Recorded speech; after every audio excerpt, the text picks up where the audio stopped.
وقتی کوچیک بودم با پدرم زیاد میرفتم پارک.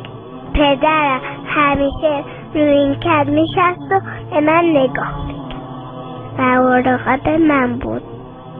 هر وقت زمین میخوردم دستم رو میگرفت و مهربانی نوازشم میکرد.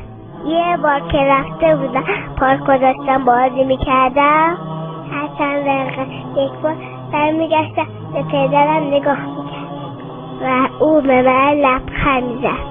لبخند اون باعث آرامش من میشد و من دوباره به بازی ادامه میدادم. بعد از چند دقیقه اینقدر سرگرم بازی‌های پارک شدم که یادم رفت پدرم منتظر من و وقتی برگشتم اونو ندیدم.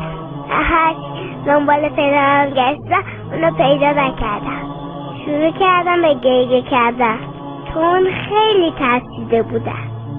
اون پارک که هر روز آرزوی رفتم به اونو داشتم جلوی چشمان شیرم تیره و تار شد. پدر جام نشستم و پاهامو سینم جمع کردم و دستم جلوی چشمان گرفتم. یاد شدم به خدا گفتم کاش که بزرگ بودم و بتونستم پدرم پیدا کنم. همون موقع پدرم دست رو سرم کشید و گفت چرا گریه میکنی؟ گفتم به خاطر که شما گم شده بودی.